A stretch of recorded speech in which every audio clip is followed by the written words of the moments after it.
So what we're going to do now is we're going to do a few simple examples. And these are going to be very simple examples. So let's start off with a 32.5 metric ton axle load vehicle. And we'll just have simple operations. We basically have loadeds going one way and empties coming the other way. So 50% of the traffic is loaded freight wagons with 32-ton axle loads, and 50% are empty coming back the other way. And we're going to define the endurance limit of steel, as we said before, as 10 million cycles. And we're going to do a simplistic case, R equal -1. We will correct that later, but I first want to introduce you the concept of how to calculating N sub I as a function of endurance limit based on a simple calculation, and then we will go to the R equal -0.2 case, which is more appropriate to the railroads. Okay, so if we calculate this 32.5 ton axle load at very low speed, so it's just crawling along at a few kilometers per hour, we ended up getting with a stress of 76 megapascals on the loaded side and 16 megapascals on the empty side, because the axle load is 32.5 tons loaded and 6.8 tons empty. That's a typical relationship for that type of freight wagon. So the way you apply this equation, N sub I is equal to N sub E over S of max sub I over S of E to the 1 over K.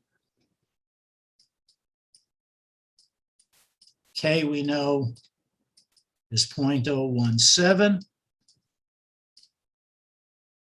N sub E, number of cycles to failure at the endurance limit, is 10 million cycles. We're defining S sub E for the moment to be 220 megapascals. As I said, it actually varies depending on certain parameters, but for this particular case, we're going to just define the endurance limit S sub E as 220 megapascals. So our maximum tensile stress is 76 megapascals. What's the number of cycles to failure? Anybody want to guess?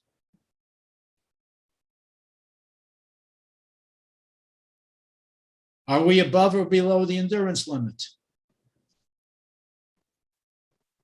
76 megapascals is clearly less than 220 megapascals, right?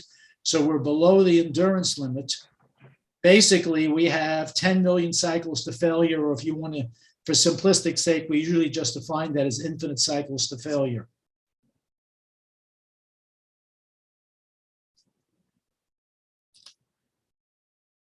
Or greater than 10 million cycles. So let's increase the stress. So let's add a thermal stress component. Let's add a thermal stress component of 172 megapascals. So it's a very cold day out there. We're in northern Canada or northern United States, or Siberia, or northern Sweden, lots of places where it gets that cold, and the thermal stress is now 172 megapascals. We know from the previous case that the loaded case, the bending stress was 76 megapascals. Again, tension. So we combine, so 76 plus 172 is 248. And on the empty side, it's 16 plus 172, because it's 172. It doesn't care what the vehicles are. It's always 172 across the entire cross section. So it's 188 megapascals for the empty vehicle in this environment, and 248 for the loaded vehicle. Let's see if we can apply the equation here. What is 16? 16, excuse me. Number 60? 16 megapascals was the stress from the bending. Okay. Bending stress component from over here. Remember, we have bending. We're looking at the base of the rail at the moment, so we're not looking into contact stress is 0, and we're just looking at, so all we have is a bending stress and a thermal stress. 248 under the loaded, 188 under the empty. If our endurance limit is 220, then the loaded vehicle with 248 megapascals is above the endurance limit. So we need to apply this equation. My 188 megapascals is still below the endurance limit. So it's still infinite cycles to failure. So how do I apply? How do I get the number of cycles to failure at 248? You put in the equation 248, no? We put N sub B equal 10 million. S sub max is 248. That's absolutely right. S sub max is 248. S sub E is 220, right? And K is 0.017.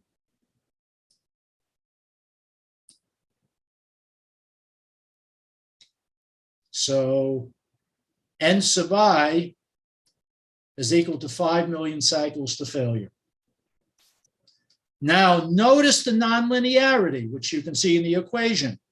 Basically, I've increased my stress at what, roughly 10%, 12% above nominal, but I cut my life in half.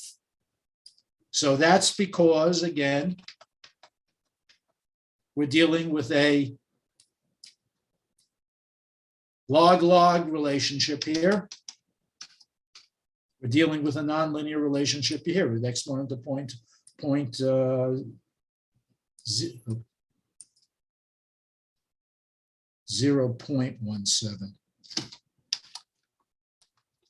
So there we go.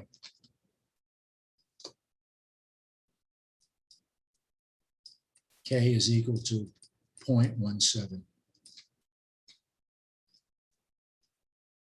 So for the loaded case, the number of cycles to failure is 5 million cycles. For the unloaded case, I'm still below the endurance limit, 188, still below 220. So I have infinite cycles to failure. So how do I combine that? Let's do that, and then we'll come back to the converting it to totals. So N sub T is equal to 1 over alpha, sum of alpha sub I and over N sub I. So in this particular case, we only have 2 cases. So we have alpha 1 over N1 plus alpha 2 over N2. So let's say alpha 1 is loaded and alpha 2 is empty, or 1 is loaded and 2 is empty. So this becomes 1 over alpha 1, loaded 1, it's half the traffic, or it's 0.5, or 50%, divided by 5 million.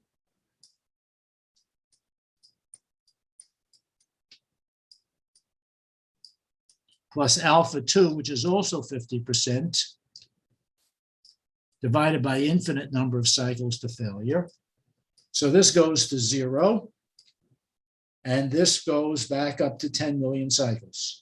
Right, 1 over 0.5 divided by 5 million cycles gives me 10 million cycles. Number of cycles to failure is 10 million cycles. To convert that to MGT, because we talk about the life of a rail in MGT, we go back, this is what we talked about in a previous class. 1 MGT based on a 33 metric ton axle load, 1 MGT is equal to 27,778 load cycles. 10 MGT is equal to 10 million load cycles is equal to 360 MGT.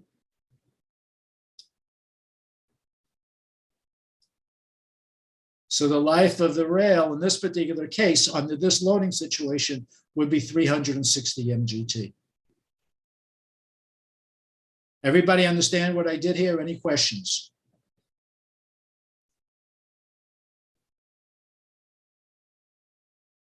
You do have an example in the homework and the take-home assignments that you can work on that goes through this. Now, the problem, as I said, is that R is not equal to -1 in in the bending relationship that we're looking at. So let's simplify our analyses and just deal with a single axle load. And we already said that for a single axle load,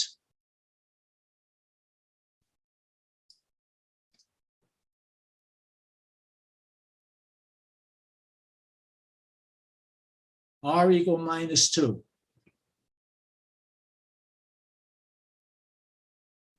So in this particular case,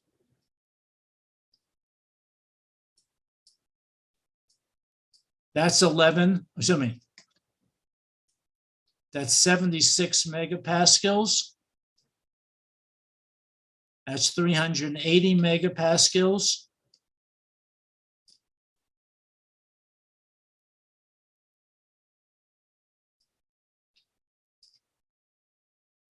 This is tension, this is compression. And that's for the loaded case. For the empty case, we go from 16 to 79. So this is the example that you've seen elsewhere. We've done this before. You know how to do beam and elastic foundation. By now, hopefully you're all familiar with it. If not, please get familiar with it because you're going to need it for the exam. And we now can look at the case of what happened to an R equal -2. So I can't use this equation yet because I don't know what S sub E is.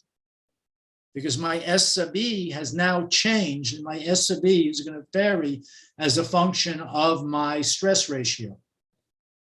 Why? Because if I go out and I physically test rail samples, and if I have a loading cycle of R equal -2, so if I go out and I actually test the load cycle where I go from +76 to -380 to +76 to -380, it's going to give me a different SN diagram than the basic one that I showed you before, which was for R equal -1.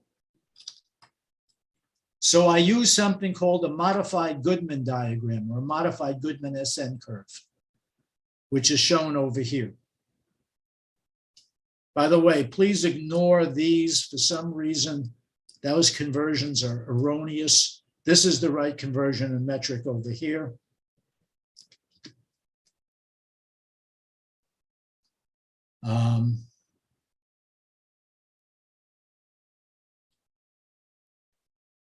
What you see here, this is an SN diagram, a modified Goodman SN diagram, which has, this is the actual behavior of the rail steel as a function of different R ratios. This is maximum, this is minimum stress, this is R equal +1, this equals R equal -1, and this is everything in between. So to make life simple, this equation, we really want the slope, or we want the equation of this particular line over here, which is nothing more than the endurance limit is equal to B, the intercept of the SN curve,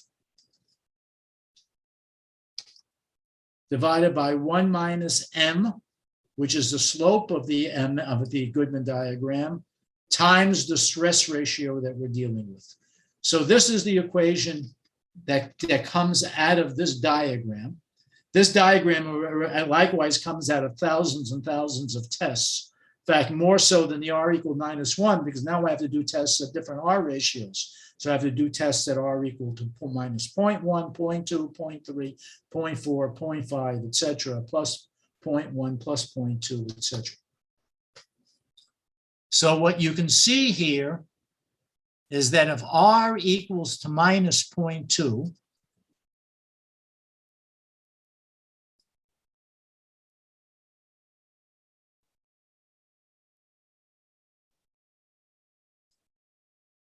B, which is the intercept, is 379 megapascals. M is 0.67 is the slope. If I want to calculate the endurance limit at R equal minus 2, it's equal to 379 divided by 1 minus 0.67 times minus 0.2. Sorry, can't see what you're writing. Okay, so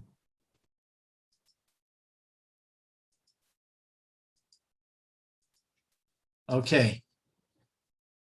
So for this case, B, which comes right out of this data point,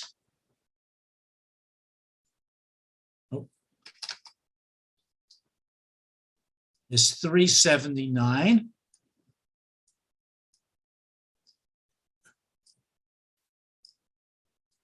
Divided by 1 minus, M is the slope, which is 0.67. And by the way, I will always be giving you the things like the slope and the intercept of a modified Glidden diagram.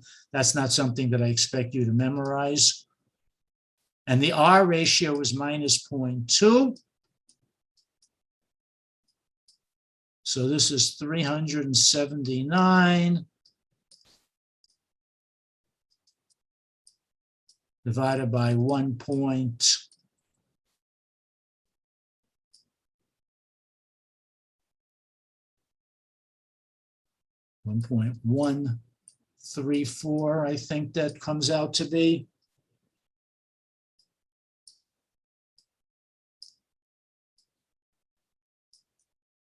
And that comes out to be 334 megapascals. So that's my endurance limit under R equal minus 2. Now I can come back to this equation, because I know my endurance limit for the R equal minus 2 is 334 megapascals. My S max in this case is 55 KSI, which I have from over here.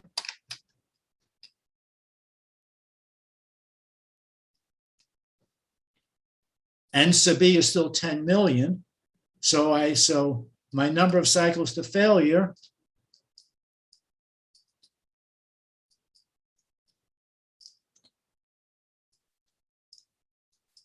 Is the K still the same? K is still the same. Okay. Over S max, which is 55. Oh, sorry. I keep thinking in English. I apologize. Let's get rid of that here. Oops. So N sub B is 10 million.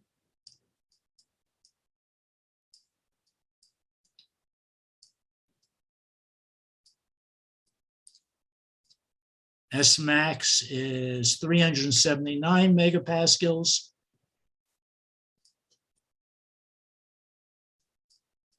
S sub B is 334 megapascals. Notice S max is greater than S sub E, so that's why we're using this equation. And this to the 1 over K.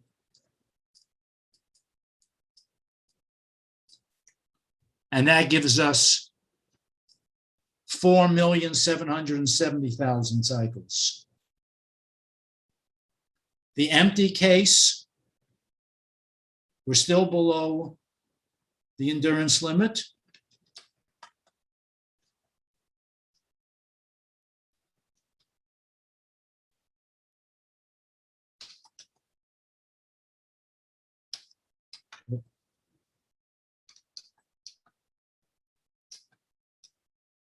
And so we have, again, the same case.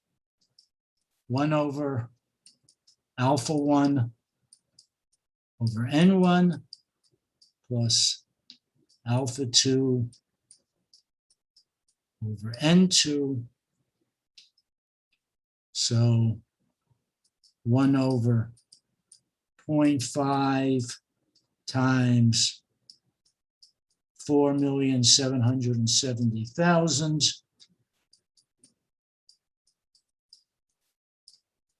plus 0.5 over infinity. This drops out, and this becomes 9,540,000 cycles, which we then can convert to 340 MGT, 341 MGT. Any questions?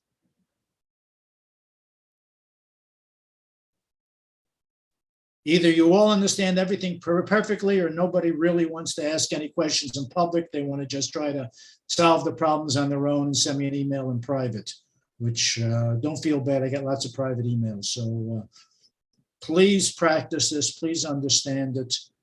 Please make sure you understand the beam and elastic foundation relationship. I have a lot of material I still want to cover today. So last chance. Any questions? All right. I would like to ask Yes, go ahead. something regarding the last. Yes. You used beta last time. Okay. Beta is not. Why? Yes. Yeah. Go ahead. Sorry. Why is the beta different than the last time? Okay. We're not using beta in this equation. No, the next slide. The last slide. Oh, I'm sorry. Okay. Oh, sorry. Beta is the total number of cycles. It's a different beta than I used in the previous case. Yes, and it's the same axle load, isn't it? 36.5 ton, 36.75 ton axle load, which is a short ton. That's in English units. Yes. Oops. 27,972. 27,972. Okay. Where was it different? You're talking about the beta that was in the very first slide, in the beginning of the lecture? Yes. Okay. Is it different because Yes, it's just because okay. it's different axle loads. Yes, Okay. okay. Because remember, in the other ones, I had different loads and different betas. So beta changes with axle loads. Beta is basically the number of axles per million gross tons. So if I have, let's make it simple.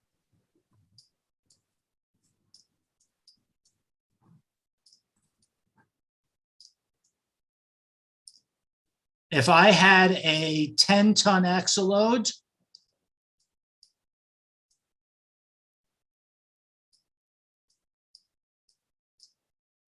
then beta would be 100,000 cycles per MGT, right?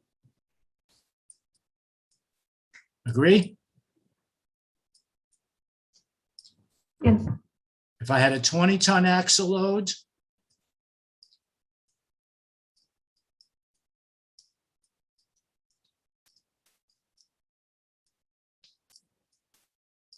it would be 50.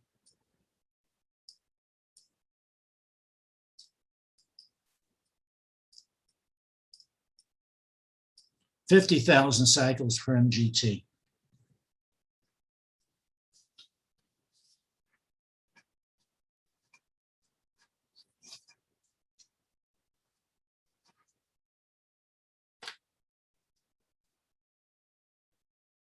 Okay. Any other questions? It's not Yes, metric please. tons. Yes. Yes.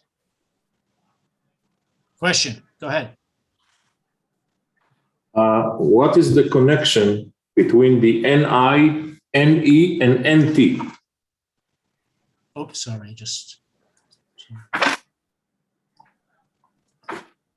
We have the NI, NE, which is the number of stress cycles, and then we have the NT. Is NI, NE, and where's the third, what's the third one you wanted to ask? NT is in the formula of the fatigue, right? We discuss NT, total cycles of failure. What is the connection between them, or what is different between them? Okay. Oh, N sub T, yes. Yes, yes, yes. All right. These are always at a given axle load, or a given stress. This is only applied at a different stress. So what happens is, let me remember where everything is here. Let's go way back here. Okay. So N sub I and N sub E are always, well, N sub E is a function. N sub E is a function of material. N sub E comes from the endurance limit, right? So you have an SN curve, and N sub E is the number of cycles at the end for the SN curve. So that's a function of the material properties. S sub I is your stress under a given wheel load. Okay, so in this particular case here, I'm looking at traffic that has 7 different types of loadings, right? So for each of these wheel loads, I calculate a different stress. Okay. I calculate a stress 1, a stress 2, a stress 3. Okay. Say again? To a stress 7. Are you with me so far? Am I clear? Okay, and this stress related to A wheel load. the N sub I? Yes. So for Okay, each sigma sub I calculate an N sub I, right? okay, okay. But then at the end of the day, I have 7 different N's. So how do I combine the 7 different N's to get my total life? Because in the real world, I don't only see one wheel load. I have passenger trains, I have freight trains, I have faster passenger trains, I have smaller passenger trains, I have empty freight trains, I have container wagons. So I have a bunch of different loadings, and so I have different stresses. So I calculate the stresses for each individual load, for each load case. I can calculate the N sub I for each individual stress, and then I combine them together using this equation to get a single life for the rail under all the different mix of traffic. Is that clear? Think so, yes. Okay, think so. All right. So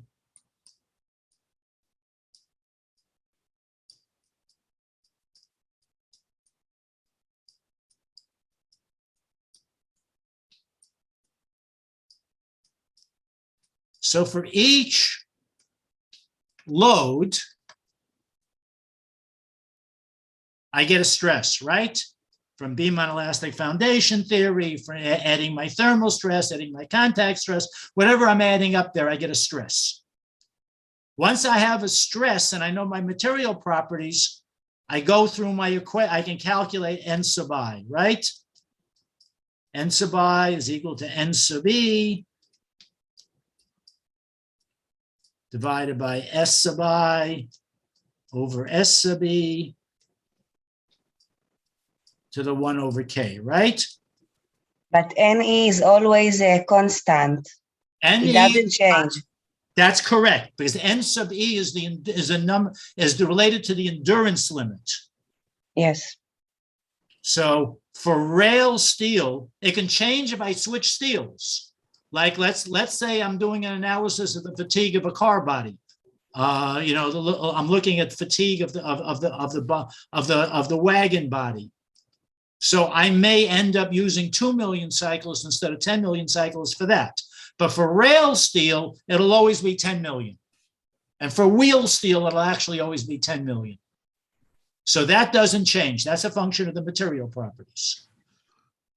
Okay, so the N sub T is a total of the N sub E, which related to the material, and the N sub I, which related to the stress. Right. Well, N sub E is an input into N sub I. So you calculate the N sub I, and yes, N sub T is a total of all the N sub I's. That's right. Thank you. N sub T is the way, this is how you combine if I have different traffics.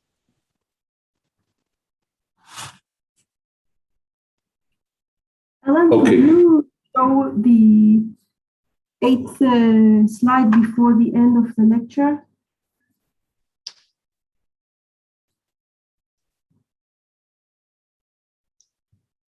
Oh. It's going too fast.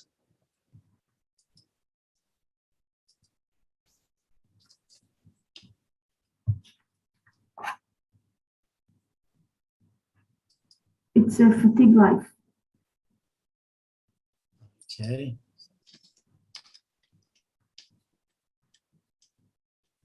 I think, it's like before.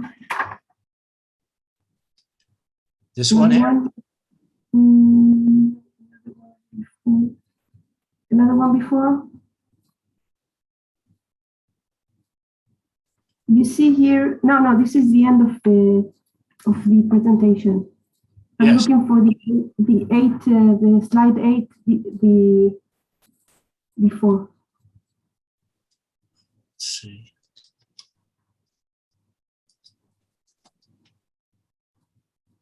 Which slide? I don't know the number. Can you go down? Yes.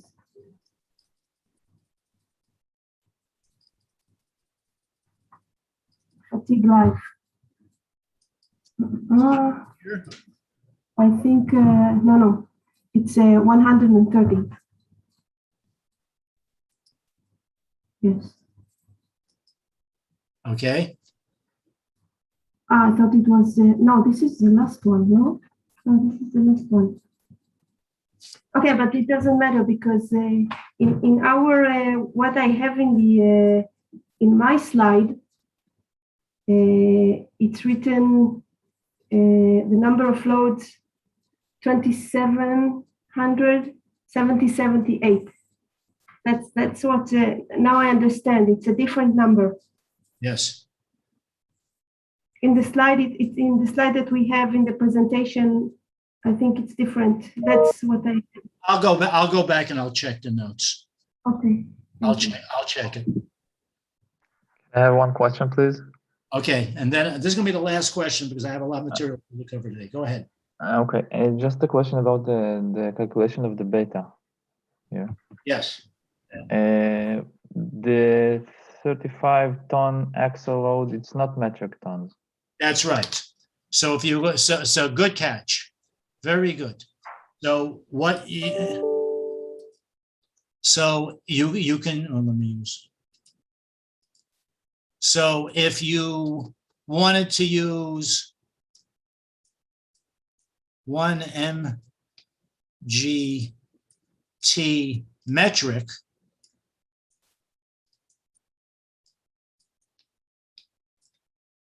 then you would divide it by the metric axle load, which would be roughly what, 32 metric tons. If you're going to be using in English units, you would use MGT in tons. You just need to be consistent in what and how you define MGT. Otherwise, there's a 10% difference. You're absolutely correct. Okay, thank you.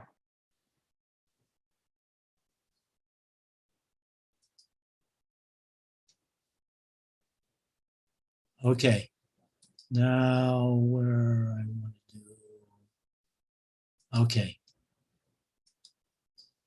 I'm going to give you a little bit of a break from calculations for a few minutes because I want to start talking about failure.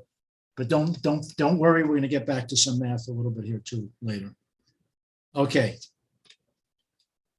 So we already talked about the difference between wear and fatigue a little bit.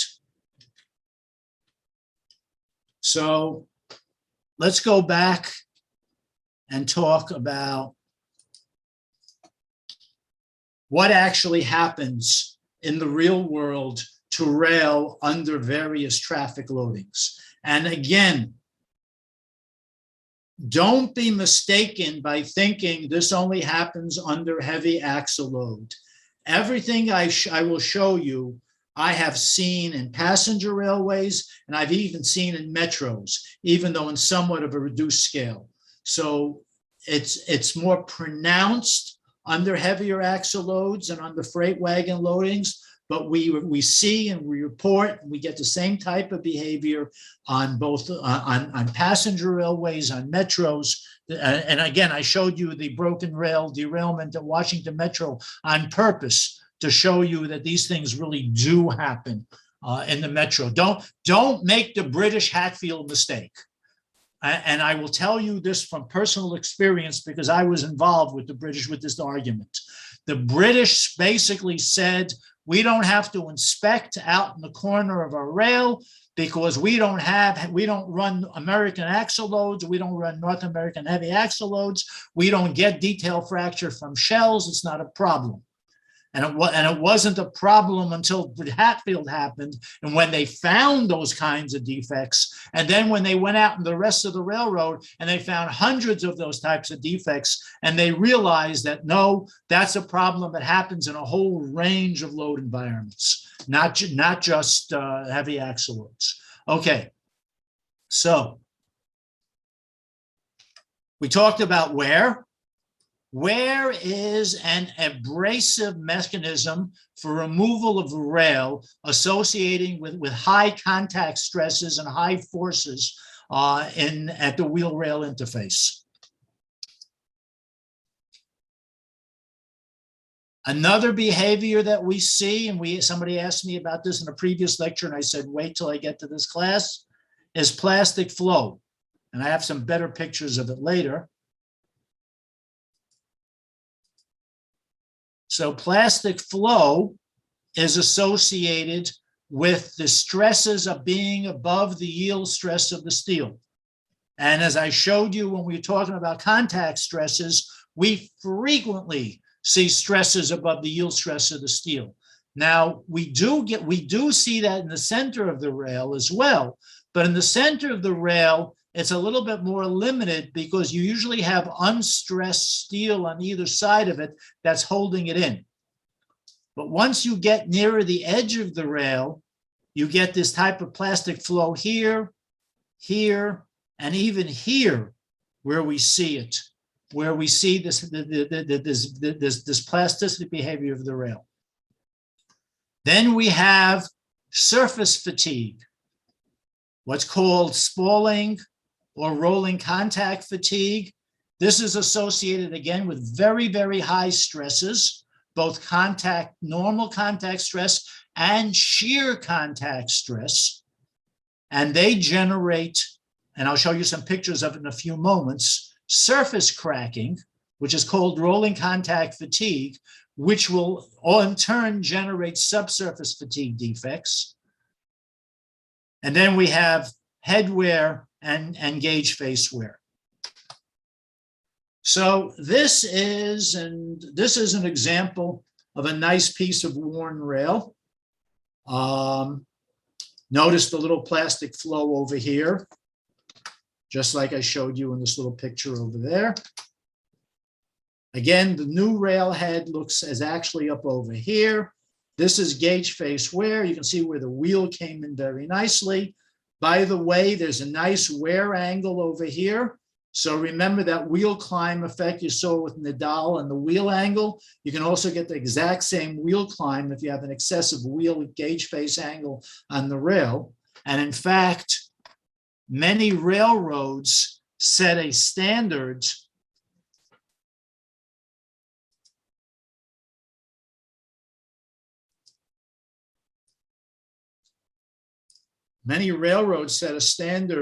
for this gauge face angle to prevent wheel climb as well as a separate standard.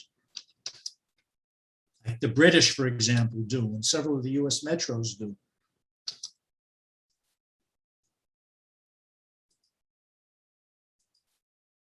We also get wear on girder rail or grooved rail. Again, any place where you have flange contact between the flange of the wheel and the gauge face of the rail. Typically, we have found that rate of wear is dependent on the level of loading. We showed this before, and the degree of lubrication and the type of wheel rail contact. And it's something that we strive very hard to work for in all directions. Also, rail hardness. Rail hardness is the first line of defense. Standard hardness rail, if you're looking at UIC rail, that's between about 280 and 300 BHN. If you look at AAR rail or ARIMA rail, it actually starts at about 320 to 340. Premium rail is always greater than 340 BHN. Hardness will go up to about 400 BHN, but you really don't see any rails harder than 400 BHN, because when you get that hard, you lose ductility. Ductility is the ability to stretch the rail. The slope of the stress strain curve is your ductility. It's the amount of stretch you have in your rail before you go plastic, the amount of elastic stretch. And excessive ductility results in the risk of fracture. So typically speaking, rail hardnesses try to stay below 400 BHN. Modern research is looking at some rail that's a little bit harder with different properties. We're waiting to see. By the way, rail is constantly being examined. There are new rails coming on the market literally every couple of years. In the video, they talked about how the British rail and Tata were developing one. There are literally dozens of new rails coming on the market on a regular basis, looking at improving the hardness and fatigue characteristics. Okay, I showed you this last time. Wear rate is inversely proportional to hardness. The harder the rail, the lower the rate of wear. Very straightforward. The problem is harder rail is also more expensive, so it becomes an economic decision. If you're replacing the rail in 50 years, because your rate of wear is so low, like in a typical metro, for example, in normal straight and large radius curvature track, the rails will last 30, 40, 50 years. And it doesn't often make economic sense to put a premium rail in.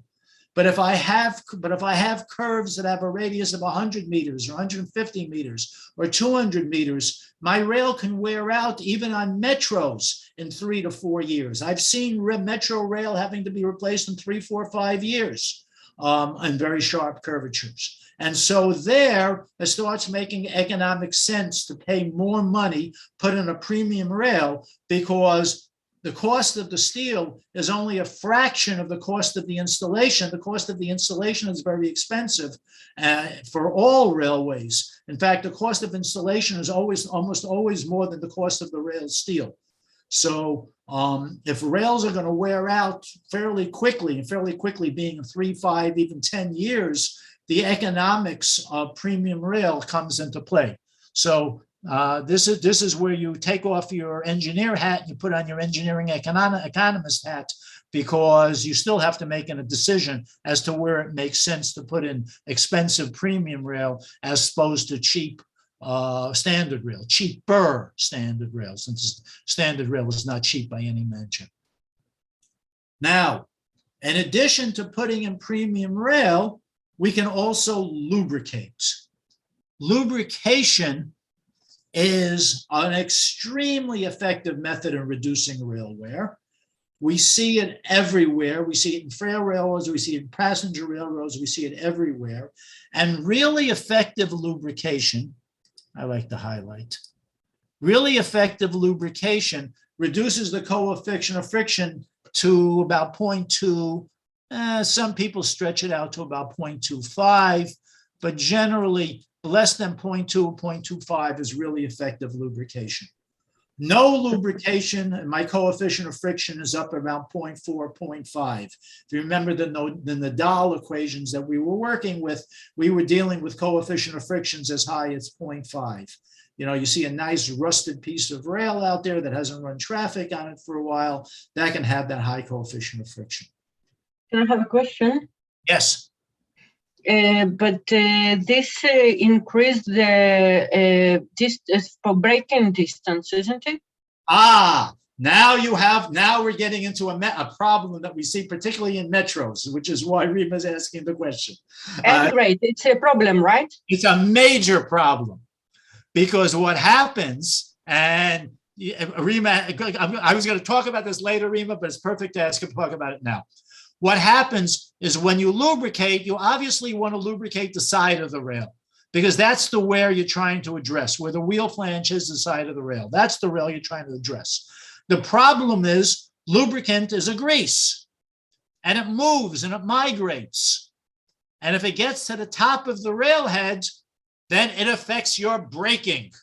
Because just like you reduce the coefficient of friction here, you reduce the coefficient of friction here, and all of a sudden you can slide through stations. And that's why metros, for example, are very reluctant to introduce lubrication. Metros are very nervous about lubrication because it affects braking. I was involved in some wheel climb derailments on a metro a number of years ago, where we got into this argument in a big case because they were having wheel climb going into a turnout that was leading into a station platform. And the solution for the wheel climb, remember the Nadal equations? Remember all this nice theory that I throw at you that actually has some real world meaning to it? The Nadal equation says that I reduce the risk of wheel climb by reducing my coefficient of friction. How do I reduce my coefficient of friction? I lubricate. But if I lubricate and the lubricant gets in the top of the rail and it affects my braking and I break through my stations, that's a very bad thing for metros. You can't break through a station. You have to stop at your stations.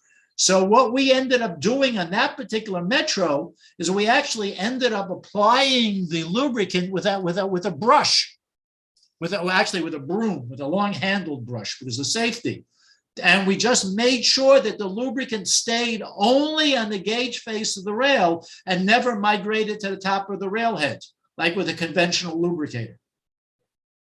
Which brings me into which I think is your point exactly, Rima, right?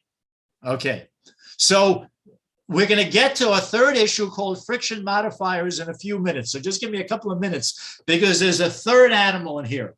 So we have coefficient of friction between lubrication with the coefficient of friction is between 0.2 and 0.25, and we have no lubrication where the coefficient of friction is usually above 0.4. And then we have a third situation called friction modifiers, which are not lubricants. Friction modifiers are designed to reduce the coefficient of friction to about 0.3 to 0.35. So there's sort of a compromise. At 0.3 to 0.35, we generally have some form of braking, and we also have some form of reduction of lateral wheel rail force. In fact, we use friction modifiers where we want to reduce squealing noise, where the noise going around the curve is so sharp that I was involved in a lawsuit a number of years ago where a bunch of homeowners in some very, very expensive homes, there was a big railroad curve going down there, and they sued the railroad because they was making too much noise. And we ended up using friction modifiers on that particular curve to control the noise. but we can also use that to control the wheel rail interface and get a sort of a compromise in between. Okay, so lubrication techniques. So how do we apply lubricant besides a brush, which is very inefficient? But we do that. We did that in that one case because there was a wheel climb problem. There was a derailment problem. We actually had a series of derailments. So the action was called for. So there are 3 different techniques for applying lubrication. One is called wayside, where the lubricators are on the ground. The second is on board the railway vehicle, and the most common one is on the locomotives. Modern locomotives have some sort of lubricators on them. And then the third one is what's called a high rail vehicle, which is a road rail vehicle. Think of it as an automobile or a truck with railroad wheels that go down the tracks. Let's talk about them. So before we go further, let's remind everybody that when we talk about lubrication, we're really focused on trying to reduce the gauge face wear of the rail. We don't want to lubricate the top of the railhead because, as Rima pointed out very clearly, it does affect braking significantly. Changing the coefficient of friction from 0.35 to 0.2 will double your braking. As a matter of fact, I will tell you, many years ago, I was involved in a braking test on a commuter railroad in New York City, the Long Island Railroad, where we were testing the effect of leaves. So here's another practical problem that we run into. Okay, we don't want a low coefficient of friction at the top of the railhead. What happens if I have leaves falling down on the top of the rail? They get crushed by the wheels of the train, they leave a residue, and they leave a reduced coefficient of friction and significantly affect braking. By the way, I don't know, Rima, if this is probably your time, but when I was consulting for NETA maybe 10, 15 years ago, I had a big war with all the agronomists. They wanted to plant all these beautiful trees along the. Not in Jerusalem, it was a problem. It was a problem with architecture in Jerusalem. They didn't call me in the problem in Jerusalem. They called me in Tel Aviv for that problem, where I got in there in time and I fought a big war with all the tree people, and we agreed. And I gave them a list of trees that were acceptable, which were basically evergreen trees that didn't drop leaves, because Jerusalem has the problem, London has that problem, SEPTA has the problem, every commuter railway in the world has that problem. The leaves come down. So it's a form of undesirable lubrication. That's another problem. We'll talk about that later. So, okay, so now let's go back to lubrication. Okay, so lubrication, the most common form of lubrication is we call wayside, which means we have the lubricators mounted on the track. And yes, it's dirty, it's greasy, and it's messy. And for years and years, nobody want to touch it. I don't know how many times I've come back from track when I was younger, and I used to spend a lot of time walking track with the grease over, I'm all over my pants. And my wife would throw me out of the house. And she'd say, don't you bring that grease into the house. And she'd be afraid to put it in our washing machine because she's afraid it would mess up the washing machine. And she used to yell at me all the time for how can I bring this stuff into the house? So it was for years, nobody wanted to work with lubrication because it was so dirty and messy. The issue, though, is that it's effective. It's the most effective way of lubricating rail. And so railroads would do it and do it very well. So here's the most common type of lubrication in the world. It's called a wayside lubricator. And the idea of the wayside lubricator is to have a series of lubricator bars. You can see a lubricator in the high rail. And by the way, notice the lubrication on the restraining and the inside of the restraining rail of on the low side. Remember, this is where the back of the wheel flange runs against the restraining rail. And where's the wheel and where's the rail? So we can also put lubrication there. So these are wayside lubricators. What happens is every wheel that comes by gets a drop of grease put on it by this bar, and then it carries that grease around the curve. And then if the next curve is fairly close by, it'll actually carry the grease maybe even to a second curve, and almost certainly not into the third curve. How far it carries is a function of how long the curves are, how sharp the curves are, how long is the track between the curves. But what happens with wayside lubrication is that every wheel going down the track carries a bit of grease, but the amount of grease diminishes the further away from the lubricator you get. So that by the time you get to 2 curves down, you may need another lubricator, or 3 curves down, you may need another lubricator. So in very curvy railroads, like the old Jerusalem line, the old line that goes, the old Akko to Jerusalem line, which is still in service today, even though it's not being used very actively for passenger, mostly freight. There, you have such sharp curves that you need frequent lubrication. And you have to control the bars so that the grease does not get to the top of the railhead, which is very difficult to do, as you can see over here, because you can see the grease trying to squirt out, and it's not difficult to imagine the grease getting to the top of the rail. So it's most commonly used in railroads where it's a place where it's not commonly braking. Metros, where you have a lot more braking activity and a lot more station activity, you have to be a little bit more careful how you use this. And this is called the wiper bar. And you can see how greasy it gets. It's very, very, very messy. What actuates the wiper bar? It just doesn't stay there. Basically, there are different designs. This is a mechanical bar, actuator, where the wheel comes along and plunges this plunger down, and it squirts grease onto the other side. But the more modern systems just use electronic detectors. So they use basically a wheel detector, and the wheel detector says to squirt a bunch of grease onto the wheel flange, and it does that for every wheel that goes by.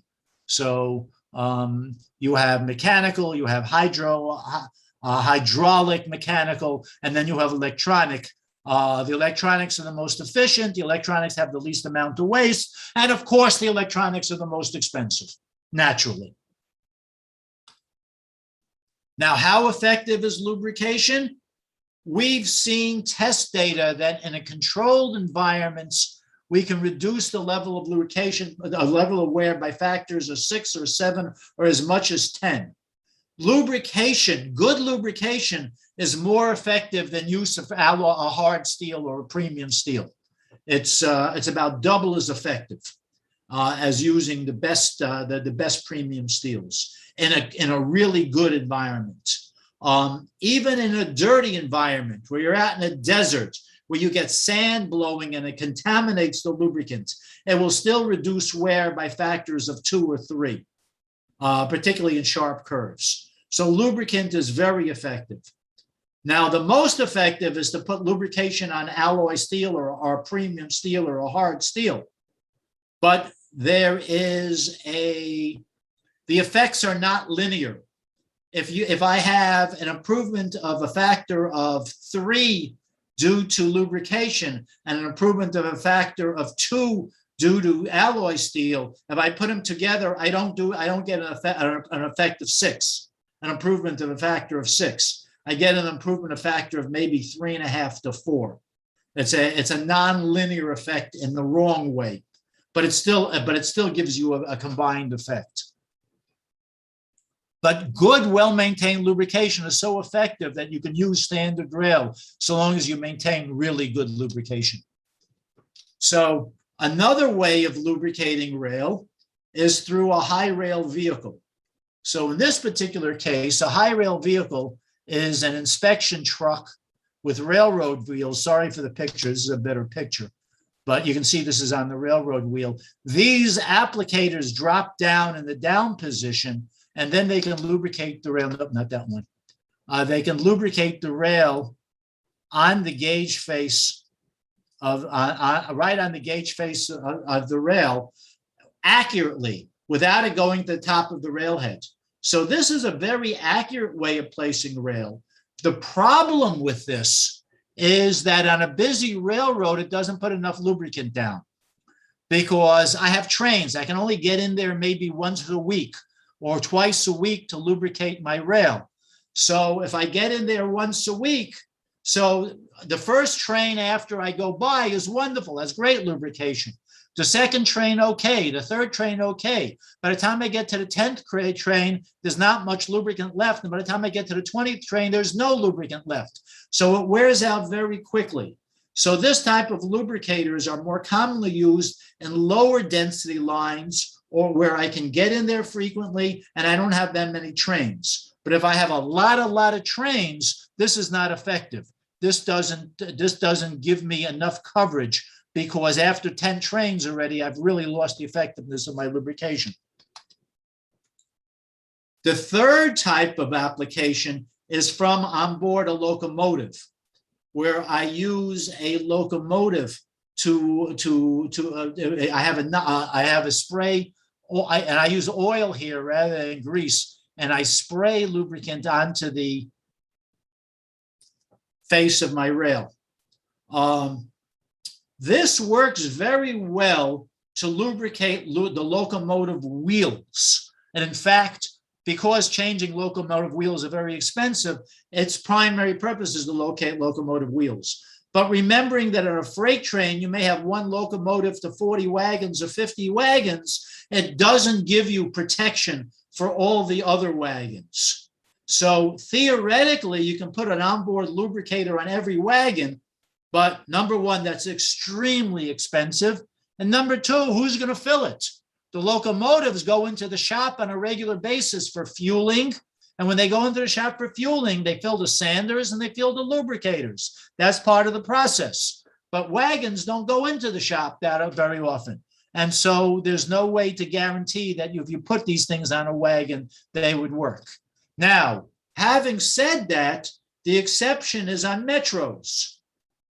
On metros, rather than using a spray nozzle, on a metro, they have developed putting on solid lubricator sticks on every wagon so that I have one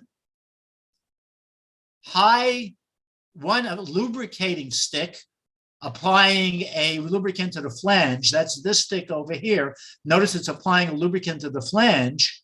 And then I have a second stick that's actually applying a friction modifier.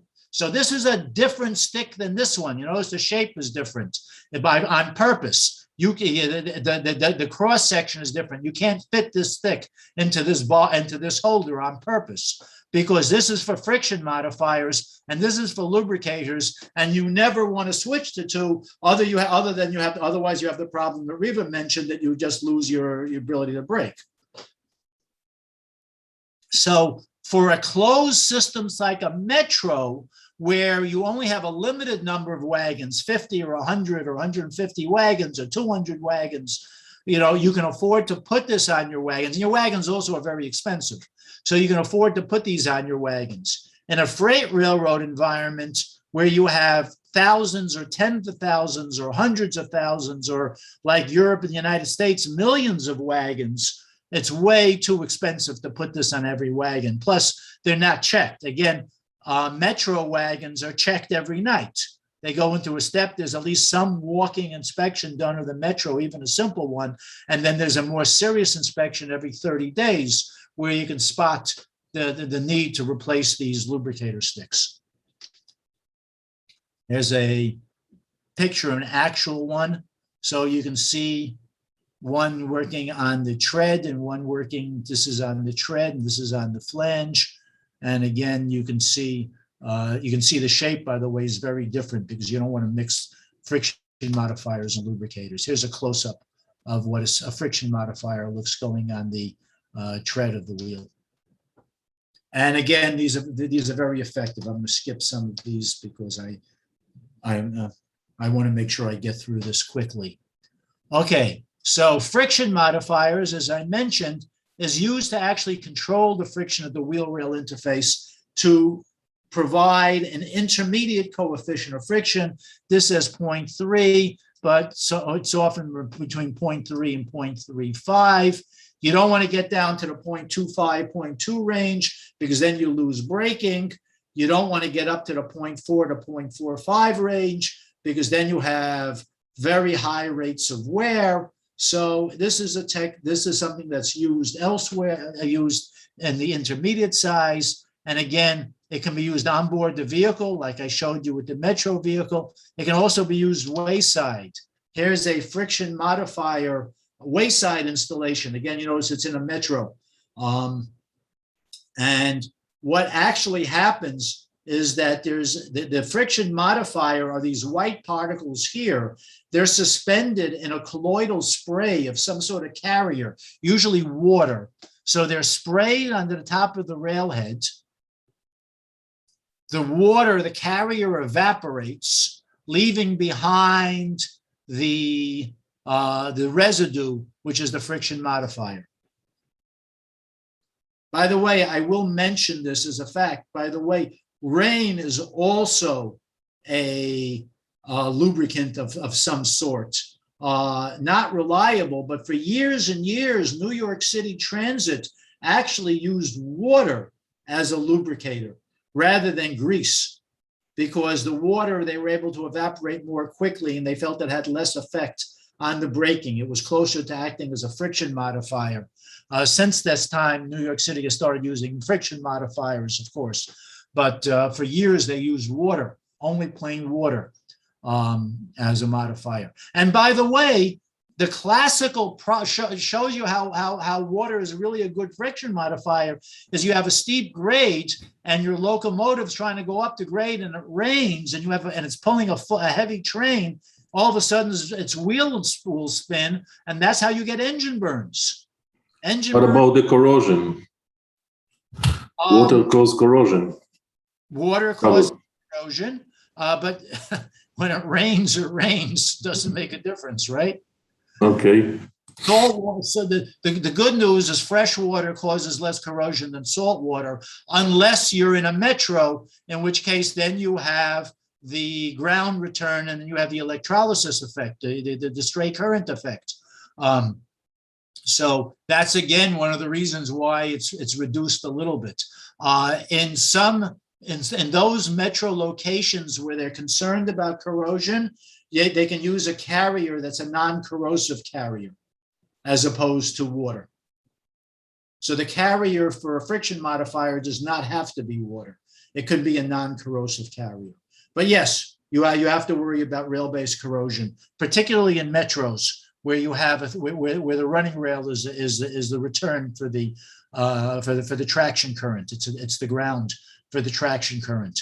And so you have all this nice electricity going through your rail, causing this beautiful electrolysis effect, which causes corrosion. And here's a high railer that can be used to apply a friction modifier. You notice it goes in the top of the head rather than the gauge face of the rail.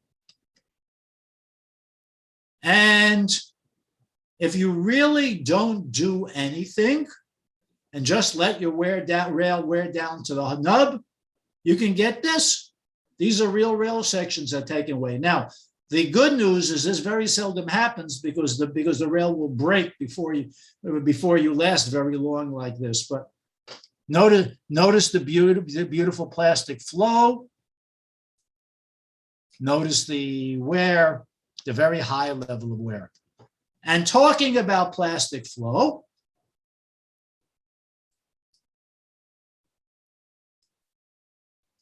this is what the rail looked like originally. So what you see is wear and migration of the metal sideways. I mean, you can see where your bottom radius of your railhead was supposed to be. I'm exaggerating a little bit. It doesn't quite go that high. Most head wear is limited to the order of about 12 to 18 millimeters. If you go to the very large heavy axle load railheads like 141 RE, which is 70 kilogram rail, you can go up to about 25 millimeters of head wear.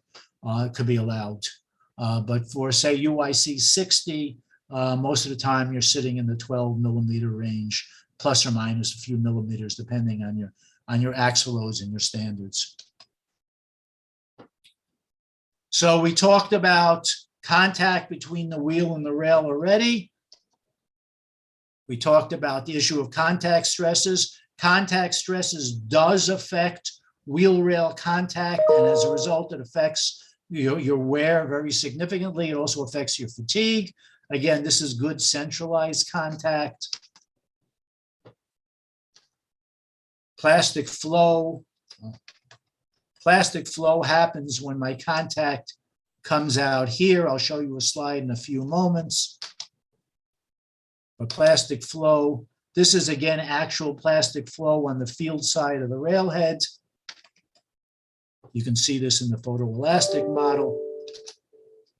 It's the yielding of the rail under high stresses. It's when my stresses is high enough that I've gone past the linear portion of my stress strain diagram, and I'm now in the plastic portion of the stress strain diagram. And that's when I get plastic flow, because when I remove the loads, it doesn't return. It stays out there. The most common type of plastic flow is this one. This is the field side or outside of the low rail on curves, where we see a lot of false flange contact, very high stresses here and very high here. But we also see this on the gauge face of the rail, but it doesn't last very long because the wheel grinds it off. So now you're using your railroad wheel flanges as a grinder, which is not a particularly good thing to do. So you want to make sure you minimize contact stresses to the inside of the rail. And, to the outside of the rail, it's less of a problem unless you're going to transpose your rail. When you transpose your rail, which is a practice done in many railroads around the world, so I'm on a curve. So let's say my outside rail is very heavily worn. And I take my inside rail, move it to the outside, take my outside rail, move it to my inside. So all of a sudden, the theory is I have this low rail, which the flange is still in good shape. I put it in the outside and I transpose it. Well, there are a couple of problems to this. The first one is this plastic flow, which is right over here, suddenly comes to the inside. And since I have plastic flow, I also have fatigue. I also have a lot of fatigue stress buildup. So I already have fatigue damage. So the life of my rail when I transpose is significantly less than the life of my new rail. So what we see happen more and more is rather than transposing the rail, what we do is we take the high rail, move it to the low side, and just put a brand new rail into the high side. So I have new rail. And quite honestly, given the relative cost of installation of rail, a lot of railroads just say, it's simply not worth it. Let me just replace the rails and take the old rail and use it someplace else in a lower density application, such as a yard or siding or a very low density application. So there's always a demand for good secondhand rail. Yards are the greatest example.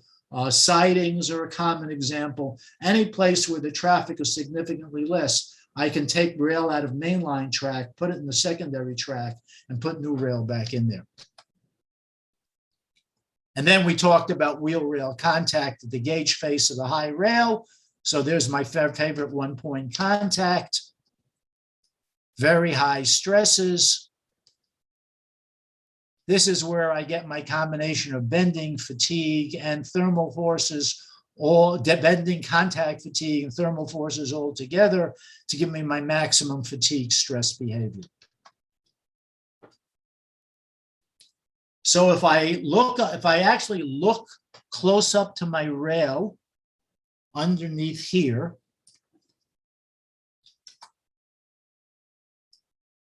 I see, so this is a blow up of the zone. I see surface fatigue. I see plastic flow. And I also start seeing the initiation of subsurface cracks. Many of the subsurface cracks occur at the point of maximum shear contact stress, approximately 4 to 6 millimeters below the corner of the rail. And we see a lot of defect initiation here. And that takes us to rolling contact fatigue. And let's take a short 10-minute break, because now I'm going to start going through fatigue defects and they're going to come fast and furious. So let's take a 10-minute break and talk about fatigue when we come back.